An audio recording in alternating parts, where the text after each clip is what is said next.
well, when I started being chair, Benny had a long list of awardees. Some of you have been with us for 21 years, so you know what I'm talking about. I broke it down to just the one person community award person, and then I said, you know what? We need a Benny J. Swan's Humanitarian Award, because that's what Benny was, an humanitarian. He was concerned about his community, he worked, you couldn't keep his mouth quiet. If he felt something, he said it. He said it to the mayor, he said it to anybody to get his message across and his humanity to his community.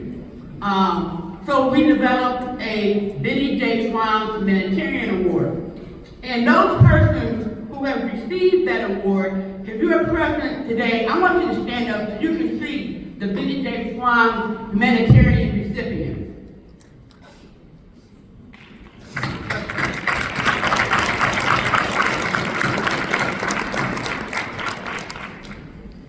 These are persons, I have a whole, you can look in the program and see the information on the person. I'm getting a little emotional, but I'll get through it. So I'm not going to go through that. I'm not going to go through that list of all those details. What I'm going to say is that I've known this person for 21 years. When we were thinking about the Benny J. Swan Humanitarian Award, he served on our committee since 21. In the beginning, he was at the first award ceremony where we had it at the community kitchen. I don't need to, those of you in the room that know him know what I'm trying to say. This person has always been committed to the community. He's always been involved in the community. And we can't say that about a lot of people.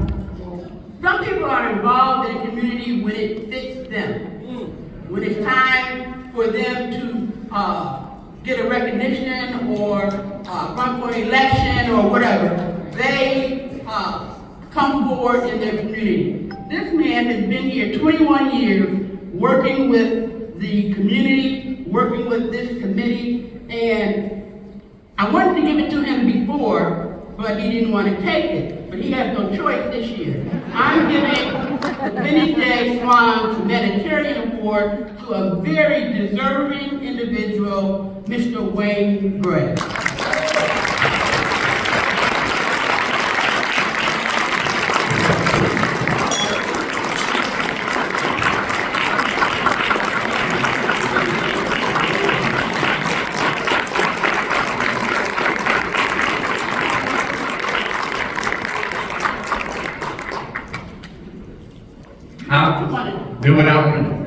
I realize that I think I'm one of the last to speak before you get to leave here this morning and head on about your day.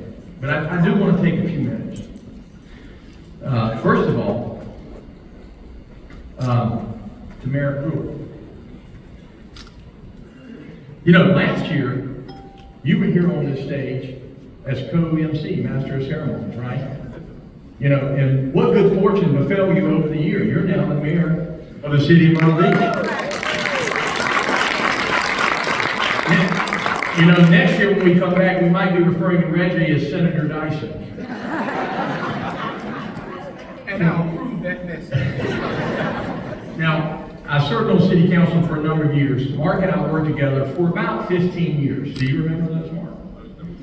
Oh, most of them. Will you take some unsolicited advice? Sure. So go back and study the things that I did as a city council member. Don't do any of them, and you will be most successful. That's my lesson for you today. Now, I want to thank you, Councilman Mike Chestnut. It's an honor to share this award in honor of Benny J. Swans with you. Coach E, Yoke. That's his nickname that we as grew up watching him play on the football field and the basketball court, it's also an honor to share the stage with you.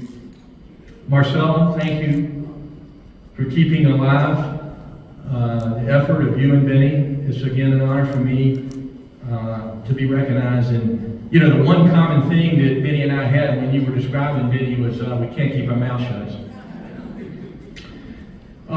When they don't have anybody else to give the award to, they give it to me.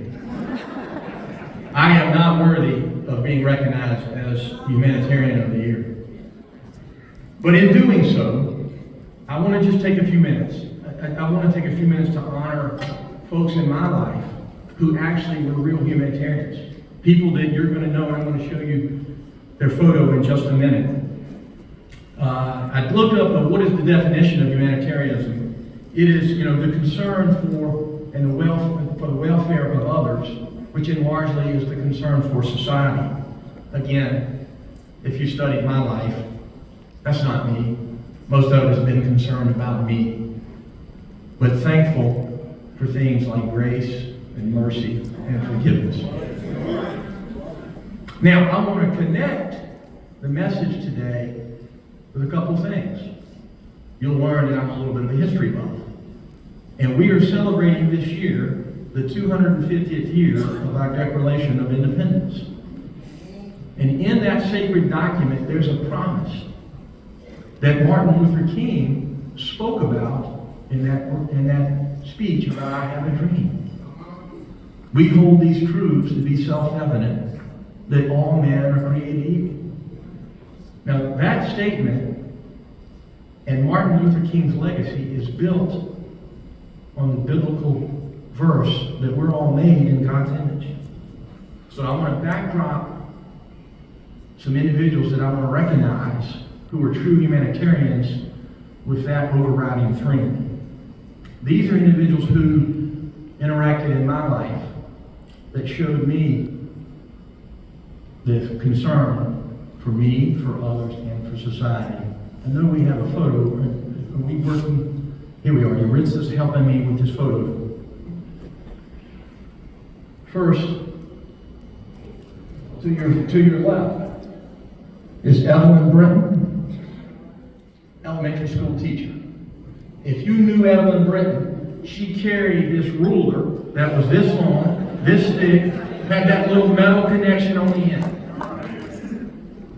She taught an unruly kid who lived in a privileged neighborhood from a privileged family, you know, how to be a student, how to behave, how to treat each other with respect. And she did it diligently and firmly with good love. That middle gentleman, Crane Woods, my 4th grade math teacher, a big teddy bear. I later served with him on city council. Walter Mack, my 10th grade U.S. history teacher, actually taught a young man the importance of education and inspired in me my love for history. If we could continue on, Leroy Rainbow, assistant principal and football coach, took a 14-year-old, cocky, arrogant young man who thought he was the big man on the campus because he just got named quarterback of the football team. Taught him how to learn and to work with people, to commit with others, and be able to lead 2 football teams to a state championship. And then in my later years, I knew of this lady, Mary Canty, Eric's mother-in-law, Nana as she's known as. I knew of her. I was a little afraid of her. But I had an opportunity in the early 2000s to serve on a committee with she and 8 others, the Myrtle Beach Color School Education and Museum Center.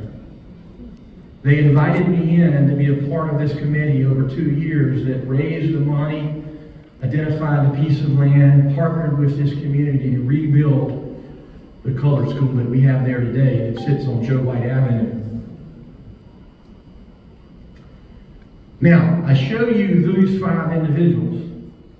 There's some commonality, right? They're all African American. They're all educators.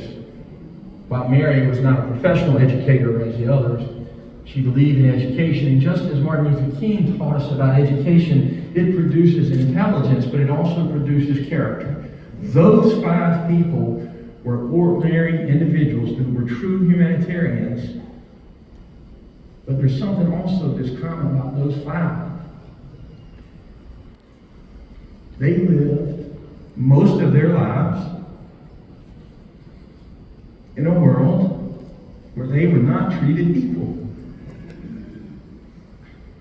They had to go to separate schools, use separate restrooms, drink from a separate water fountain, and live in separate neighborhoods.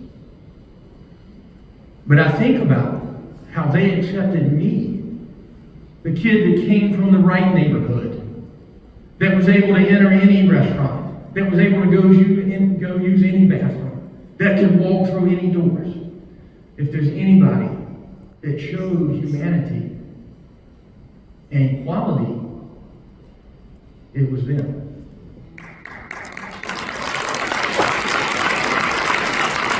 Now, I'm going to take a little personal privilege here. Little man, you listening? Show you this next picture. No. That's my 5-year-old grandson, Kyle Finkley. He's right there today. He turned 5 on Thursday. He actually shares the same birthday as Martin Luther King, January 15th. Now, I show you his picture today. In 2026. And I want you to really hear me when I say this. There's not a day that doesn't go by. There's not an experience that I may not have that I don't realize that because of the texture of his hair and the color of his skin, he may not be treated equal. So, how do we then reach for the promise that Martin Luther King taught us, that Dr. McClellan just talked to us about us today, and how do we live up to that creed and that document that all men are created equally? I can only know 2 things. One is a biblical command, the other one is a biblical promise. You've already heard the biblical command, love God with all your heart, mind, and your soul, love your neighbor as you love yourself. And we know that we are imperfect people that live in an imperfect world. We're going to meet injustice, we're going to meet racism, we're going to meet separation, but we've got a biblical promise.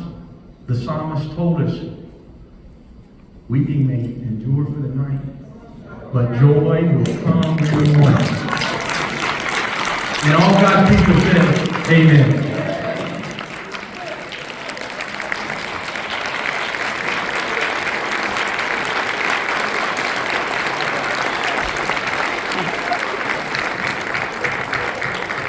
Congratulations, Wayne. Thank you